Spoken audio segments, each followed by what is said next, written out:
berjudul Iman yang Menerobos Tembok Fakta. Nah, pasti Bapak Ibu sering mendengar kata-kata itu ya, iman yang menerobos tembok fakta, karena iman itu melampaui tembok fakta. Itu adalah kalimat-kalimat atau kata-kata yang sering digunakan oleh Bu Esti pada saat mendoakan kita. Karena apa? Karena Tuhan mau kita itu di kelompok ini atau di persekutuan doa ini tumbuh imannya. Bukan hanya diselesaikan persoalannya, bukan hanya dicapai apa yang diinginkan, tetapi terlebih daripada itu adalah kita tumbuh imannya. Dan karakternya pun terbentuk menjadi karakter-karakter Kristus. Sehingga menjadi orang yang pantang nyerah, never give up. Nah, itu yang diharapkan oleh Tuhan sesuai dengan tagline dari Dorea, never give up. Jadi iman yang menerobos tembok fakta. Apa fakta-fakta yang menghalangi Bapak Ibu semuanya? Apa fakta-fakta yang membatasi gerakan kita? Itu yang harus kita terobos. Jadi kita belajar menerobos. Menerobosnya bagaimana? Menerobosnya tentunya dengan iman. Supaya halangan, batasan, apapun yang ada di hadapan kita, apapun yang menghalangi gerakan kita, itu bisa kita terobos, kita melewati tembok-tembok fakta. Itu yang Tuhan mau bicara pada malam hari ini, sebagaimana kita melewati tembok fakta. Di dalam banyak hal, Tuhan Yesus juga sering membetulkan cara berpikir kita.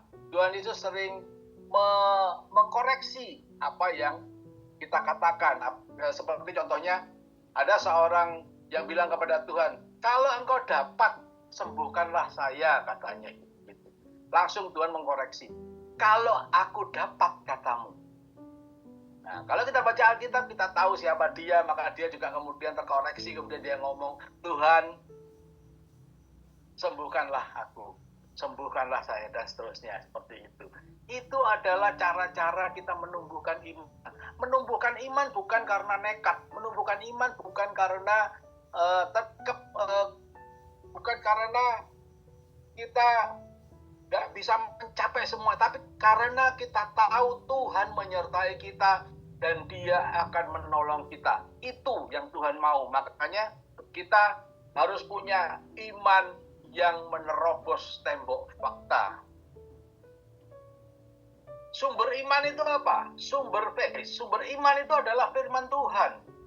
Jadi kita mesti paham bahwa sumber iman adalah firman Tuhan. Iman itu sendiri adalah, kalau kita baca di Ibrani 11 ayat 1, dikatakan iman adalah dasar dari segala sesuatu yang kita harapkan dan bukti dari segala sesuatu yang tidak kita lihat. Jadi apa yang menjadi harapan kita, apa yang tidak bisa kita lihat, itu kita bisa tembus dengan iman. Itu yang Tuhan mau, supaya kita menembusnya dengan iman. Berbeda dengan kalau kita ke dukun gitu ya, ke dukun itu kan. Saya beberapa hari yang lalu nonton TikTok seorang dukun. Kalau belum itu ada harga-harganya. Kalau kita mau memelet seseorang, itu harganya 2 juta sampai 25 juta, harga yang harus dibayar. Saya beritahu, kalau kita ke dukun, harga 2 juta dan 25 juta, itu adalah, kalau saya boleh bilang, itu uang muka saja. Karena apa? Di belakang itu masih banyak harga-harga yang harus dibayar. Hati-hati. Tetapi kalau kita bersama Tuhan, kalau kita ada di kelompok ini, maka kita diajarkan untuk tumbuh imannya, untuk tumbuh karakternya. Jadi sehingga kita menjadi orang-orang yang berkemenangan, orang-orang yang bisa atau memenuhi targetnya Tuhan. Banyak dari kita yang tidak memenuhi target Tuhan, tetapi dalam kelompok ini saya percaya kita bisa mencapai apa yang target Tuhan dalam hidup kita dengan iman. Jadi iman yang menerobos tembok fakta. Contoh adalah perempuan yang pendarahan 12 tahun. Tahu kisah itu ya?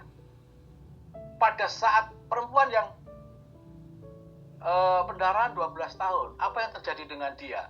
Dikatakan di Alkitab, maka perempuan itu sebetulnya sudah habis hartanya untuk berobat. Dia sudah ke dokter sana sini dan segala macamnya, kemudian itu tidak bisa disembuhkan. Sehingga dari pengalamannya dia, dari pendengarannya dia, dari kisah-kisah orang, makanya iman itu timbul dari pendengaran. Pendengaran akan apa? Pendengaran akan firman Kristus. Jadi dia mendengarkan kisah-kisah Yesus, bagaimana Yesus ini menyembuhkan orang, bagaimana dia melakukan mukjizat-mukjizat yang luar biasa.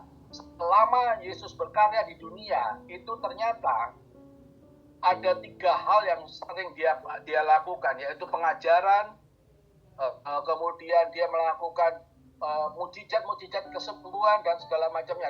Dan kesembuhan ternyata setelah dihitung secara statistik, kesembuhan itu mencapai porsi 30% dari seluruh pelayanannya dia. Cukup besar. Jadi imannya muncul karena pendengaran akan karya Kristus, sehingga dia berani menerobos, maka dia berani menerobos keramaian sehingga dia bisa memegang jubah-jubahnya Tuhan Yesus dan dia disembuhkan. Bukan tanpa resiko, dia tahu resikonya. Karena zaman itu seseorang yang mengalami pendarahan itu adalah najis. Kalau dia sampai di kesentuh orang itu juga akan ikut najis. Sehingga sebetulnya hukumannya berat bagi dia kalau dia ketahuan dia pendarahan dan dia menerobos kerumunan Tuhan Yesus. Tapi tetap dia nekat, dia maju terus, dia merangsek maju, dan dia akhirnya berhasil meraih jubah Yesus. Dan kemudian setelah kita tahu dia disembuhkan. Semuanya oleh karena iman. Oleh karena iman percayanya. Nah, iman inilah yang harus kita pupuk. Iman inilah yang harus kita usahakan setiap hari. Dengan apa? Dengan belajar firman, dengan baca firman Tuhan. Seperti halnya Petrus. Pada saat dia kalau kita baca di Matius 14, dikatakan murid-murid itu sedang ada di perahu dan kemudian mereka diombang-ambingkan oleh ombak yang dahsyat dan mereka melihat Yesus berjalan. Apa yang terjadi? Petrus ngomong sama Tuhan, Tuhan, kalau itu Engkau, suruh aku berjalan di atas, suruh aku berjalan menuju tempat. Pada saat Petrus telinganya mendengarkan firman Tuhan, datanglah. Maka dia dengan segala keadaannya, dia tidak mempedulikan keadaannya lagi, dia tidak memperhatikan keadaannya lagi, dia melangkah keluar dari perahu. Dia berjalan di atas air. Terjadilah seperti itu. Tetapi di tengah-tengah dia muncullah keraguan, dia menjadi ragu. Jadi iman ini lawannya keraguan-raguan, berbahaya. Keraguan-raguan ini bisa menetralkan iman. Jadi iman yang sudah naik, tapi karena keraguan-raguan, karena Petrus menengok kanan dan menengok kiri, dia melihat, dirasakannya tiupan angin dan segala macam. Padahal pada saat dia melangkah keluar dari perahunya, perahu itu dalam kondisi sedang diombang-ambingkan oleh ombak. Tetapi pada saat dia mendengarkan firman Tuhan, imannya timbul. Nah, iman seperti inilah yang harusnya kita punyain. Iman yang timbul oleh karena firman Tuhan. Tuhan bilang, datanglah. Maka dia datang. Di tengah-tengah, dia mulai menengok kanan kiri, menengok keadaannya. Ternyata saya di tengah-tengah lautan, saya berada di atas air dan dirasakannya tiupan angin. Pada saat dia merasakan kondisinya, pada saat dia merasakan keadaannya, pada saat dia merasakan posisinya, maka dia mulai tenggelam. Ada yang aneh Bapak Ibu, kalau Bapak Ibu baca Alkitab, kita tahu dia mulai tenggelam. Artinya imannya Petrus terkikis pelan-pelan dan itu membuat dia turun.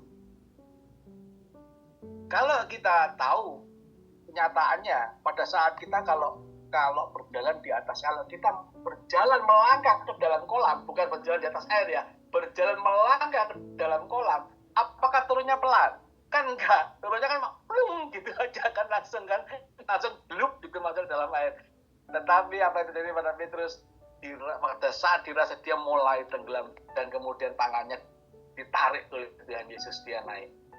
Jadi hati-hati dengan diri kita, hati-hati dengan apa yang kita lihat, hati-hati dengan apa yang kita rasa, karena apa yang kita rasa, apa yang kita lihat bisa mempengaruhi iman kita, dan iman kita pun jadi turun. Dan pada saat iman kita turun, segala sesuatu yang tadinya sudah mulai baik itu akan menghilang, itu akan juga terjadi perubahan. Petrus pada saat dia imannya sudah naik, maka pada saat dia merasakan situasinya, maka dia imannya jadi netral kembali dan kemudian dia mulai tenggelam.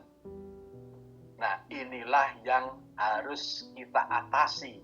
Bagaimana kita punya iman yang menerobos tembok fakta, yang menerobos tembok kenyataan hidup. Karena apa?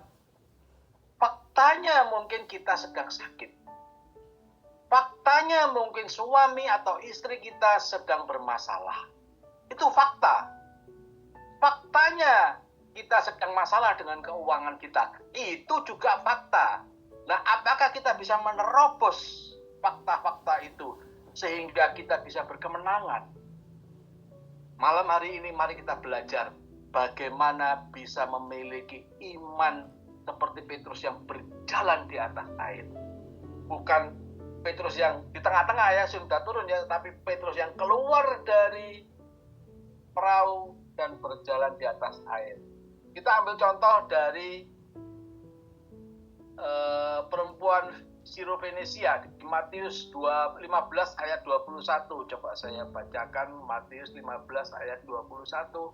Lalu Yesus pergi dari situ dan menyingkir ke daerah Tirus dan Sidon. Maka datanglah seorang perempuan Kanaan dari daerah itu dan berseru, "Kasihanilah aku ya Tuhan anak Daud, karena anakku perempuan kerasukan setan dan sangat menderita." Kita lihat permintaan dari perempuan ini. Kemudian kita baca lagi yang ayat 23. Tetapi Yesus sama sekali tidak menjawabnya. Ini hati-hati ya. Tetapi Yesus tidak menjawabnya. Lalu murid-muridnya datang dan meminta kepadanya, "Suruhlah ia pergi. Ia mengikuti kita dengan berteriak-teriak." Apa artinya ini? Ini adalah halangan pertama. Halangan pertama orang tumbuh imannya. Apa halangan pertama orang tumbuh iman? Itu adalah manusia. Manusia itu bisa siapa saja, bisa orang-orang di sekitar kita. Bahkan kalau kita baca di Matius 15 ayat 23, itu bisa juga murid-murid Yesus. Ya, kalau kita baca, kita biasa bacakan lagi ya, 23 ya. Tetapi Yesus sama sekali tidak menjawabnya, lalu murid-muridnya datang dan meminta kepadanya, "Suruhlah ia pergi, ia mengikuti kita dengan berteriak-teriak." Kadang yang menghalangi iman kita tumbuh adalah juga murid-murid Yesus, atau dapat dikatakan ada orang aktif di gereja, aktif pelayanan dan segala macam. Makanya segala macam ujian, segala macam cobaan, segala macam persoalan yang sedang kita hadapi, kita mesti hati-hati.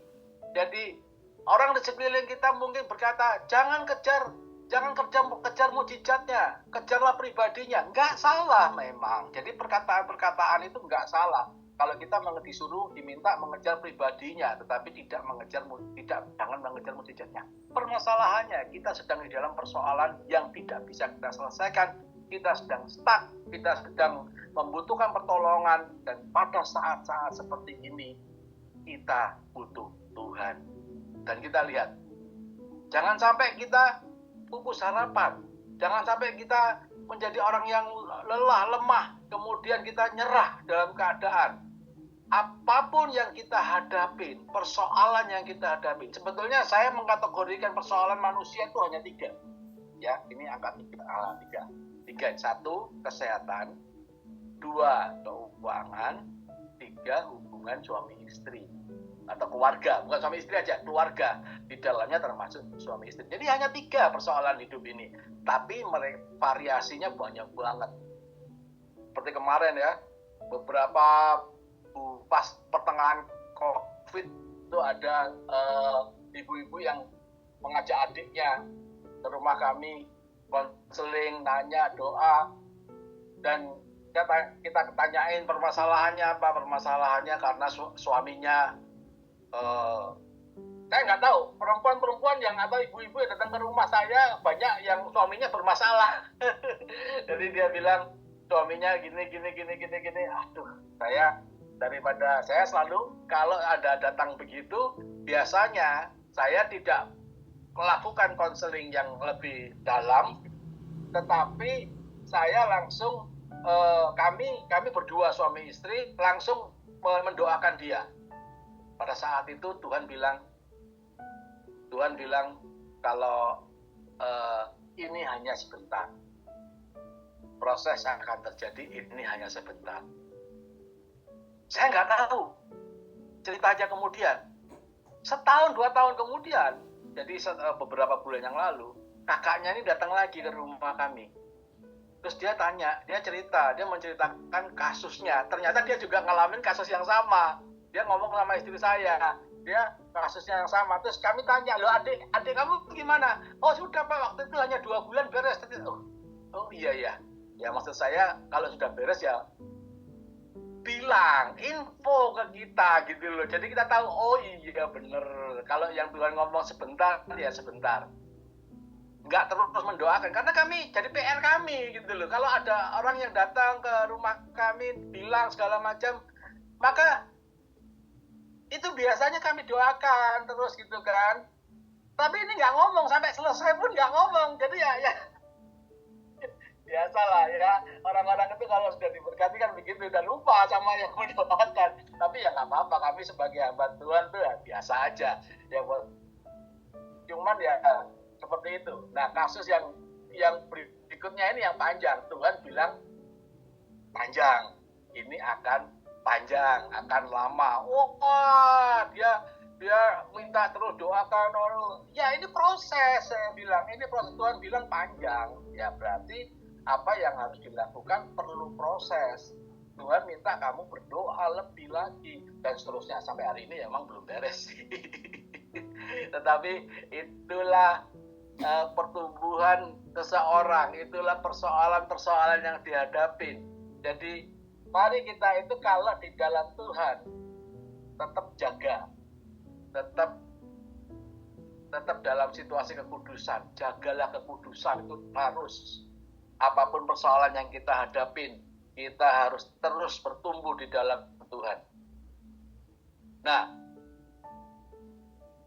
penghalang nomor 1 tadi, penghalang iman nomor 1 yang saya jelaskan adalah mengenai murid-murid Yesus atau orang-orang di sekitar kita. Jadi orang-orang di sekitar kita itu sering menjadi penghalang iman. Sometimes ya, kadang-kadang itu menjadi penghalang iman. Jadi ya, kalau ada orang ngomong, ada orang bicara, kita tangkap pembicaraannya, kita timbang. Makanya kita perlu roh menimbang. Kita bisa menimbang orang ini bagaimana. Orang ini seperti contoh orang buta. Orang buta yang datang kepada Tuhan Yesus, dia minta disembuhkan. Terus apa yang dilakukan Tuhan Yesus? Tuhan Yesus meludah ke tanah dan dia mengaduk-aduk tanah.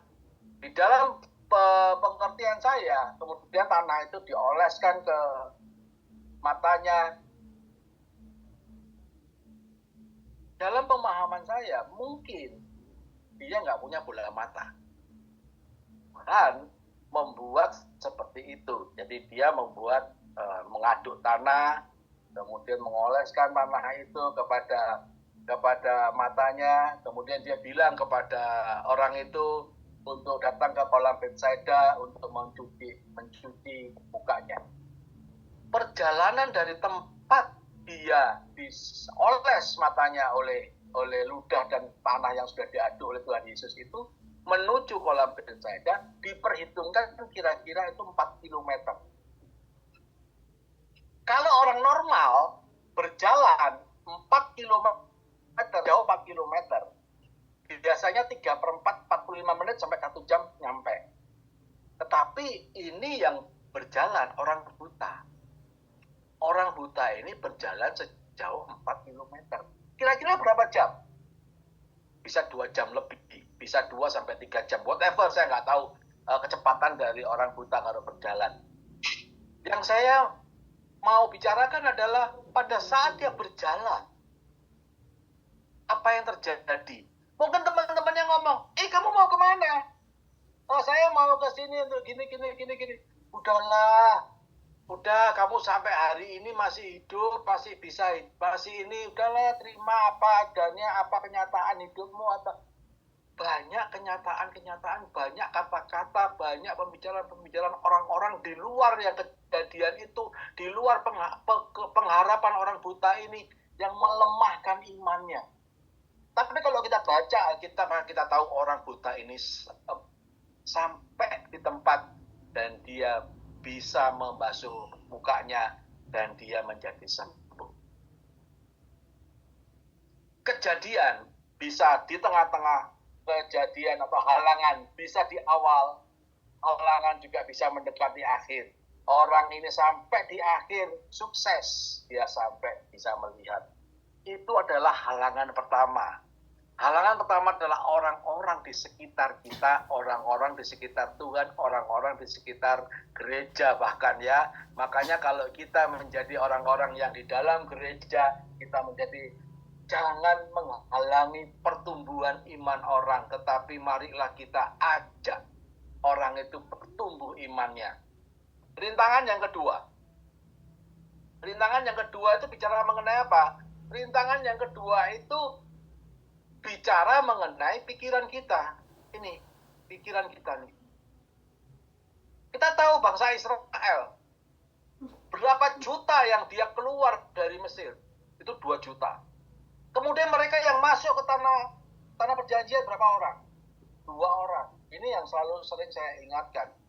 Bahwa itu bukan kegagalan Tuhan, tapi itu adalah kegagalan kita, orang-orang bangsa Israel, yang keluar dari Mesir menuju tanah perjanjian.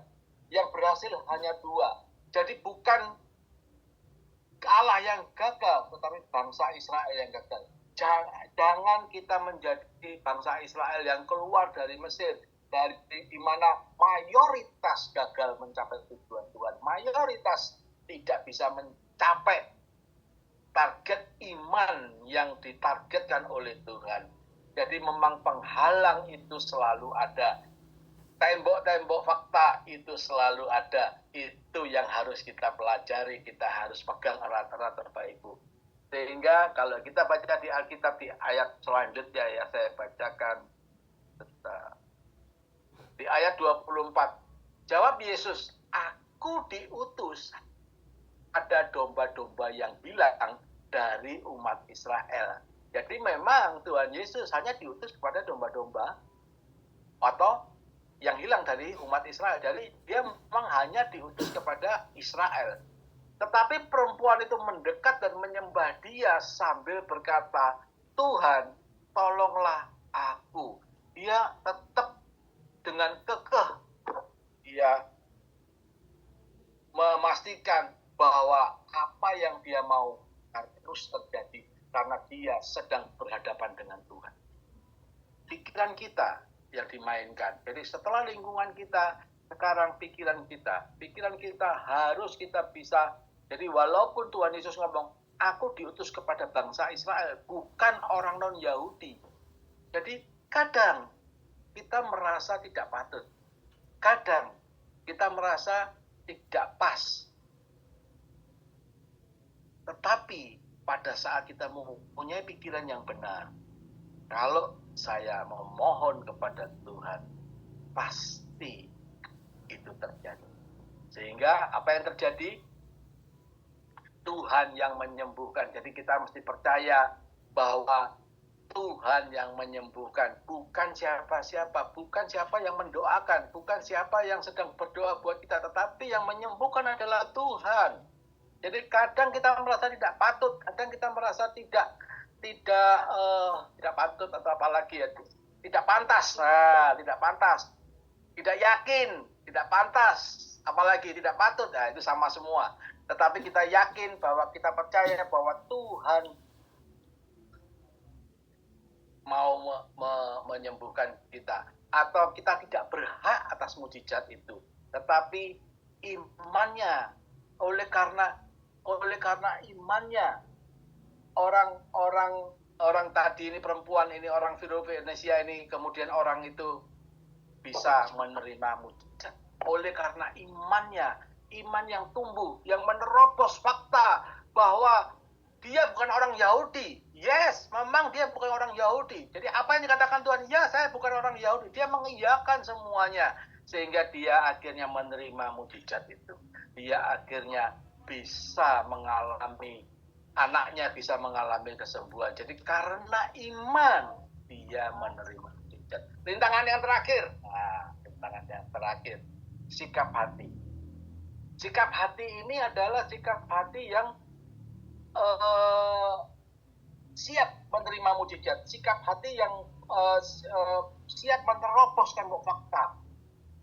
Itu sikap hati yang kita baca di ayat 26 sampai 28. Saya bacakan ya. Tetapi Yesus menjawab, tidak patut mengambil roti yang disediakan bagi anak-anak dan melemparkannya kepada anjing. Dia direndahkan, dikatakan tidak patut mengambil roti yang disediakan bagi anak-anak dan melemparkannya kepada anjing. Kata perempuan itu, benar Tuhan. Dia merendahkan hatinya, dia percaya dengan iman. Namun anjing itu makan remah-remah yang jatuh dari meja tuannya. Coba kita lihat responnya Yesus. Pada saat wanita itu ngomong, benar Tuhan. Namun anjing itu makan remah-remah yang jatuh dari meja tuannya. Di ayat 28 dikatakan, maka Yesus menjawab dan berkata kepadanya, hai ibu, besar imanmu, maka jadilah kepadamu seperti yang kau kehendaki. Dan seketika itu juga anaknya sembuh. Luar biasa. Kesembuhan yang terjadi pada anaknya itu karena dua hal. Pertama karena iman ibunya, dan kedua karena kuasa Tuhan Yesus. Ya pasti karena kuasa Tuhan Yesus. Tetapi kuasa Tuhan Yesus itu terjadi oleh karena imannya. Makanya hari-hari ini marilah kita menumbuhkan iman percaya kita. Bukan nekat ya, tapi iman percaya kita. Yes, kalau Tuhan Yesus beserta aku pasti bisa. Yes, pasti Tuhan sanggup menolong aku. Iya, apapun persoalan hidupku, aku bisa menyelesaikannya. Itulah yang harus kita kerjakan. Penghalang-penghalang masalah, penghalang-penghalang mujizat itu yang harus kita kerjakan. Nah, kalau kita hari ini belum mendapatkan apa yang kita harapkan, bagaimana? Kadang-kadang mujizat gak terjadi seketika. Memang perempuan ini langsung seketika terjadi mujizat. Ada mujizat-mujizat yang terjadi kemudian. Bagaimana? Jadi sekalipun situasinya tidak cocok dengan kondisi kita, tetapi dengan iman kita bisa mendapatkan. Nah, itu kuncinya. Kita bisa mendapatkan apa yang kita harus dapatkan dengan iman. Jadi bagaimana kita supaya dengan iman kita bisa mencapai apa yang Tuhan sudah siapkan buat kita. Kita bisa tetap fokus pada firman, maka segala sesuatu itu menjadi bagian kita. Kita harus bisa melepaskan iman lewat kata-kata. Pertama, ini kuncinya, caranya ya. Kalau mujizat itu belum terjadi seperti apa yang sedang kita alamin. Pertama, kita harus bisa melepas iman kita lewat kata-kata. Maksudnya bagaimana? Lewat pengakuan iman. Aku sudah disembuh. Aku orang diberkati. Aku suami yang berbahagia. Atau aku istri yang berbahagia. Suamiku jadi baik. Istriku jadi baik. Anak-anakku jadi baik. Katakan itu semuanya. Doakan. Doakan. Saya selalu beri kesaksian itu tentang anak saya si PV. PV itu waktu kecil nakal banget ya. Dia itu luar biasa. Tetapi pada saat dia dewasa, pada saat dia sebelum dipanggil Tuhan, dia berubah. Bagaimana dia berubah menjadi baik? Kita doakan tiap malam, kita doakan dia menjadi anak yang baik, menjadi anak yang baik. Lambat atau cepat dia berubah. Seperti kita juga, kita bisa juga akan juga mempunyai anak-anak yang baik. Kita bisa juga mempunyai suami-suami yang baik. Kita juga bisa mempunyai istri-istri yang baik. Kita bisa punya keluarga-keluarga baik.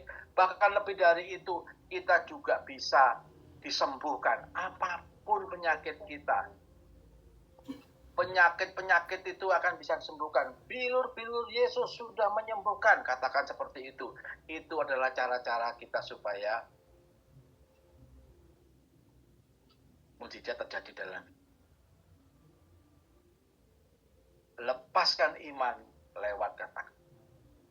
Itu yang pertama. Yang kedua, lakukan tindakan iman.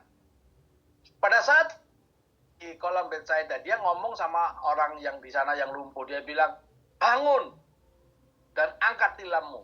Orang itu lumpuh. Kalau dia ngomong sama Tuhan Yesus, loh saya ini lumpuh Tuhan, saya nggak bisa. Maka dia tidak akan pernah bisa bangkit berjalan. Yang terjadi, dia taat. Waktu dia disuruh bangun, dia bangun. Walaupun dia tahu dia nggak bisa.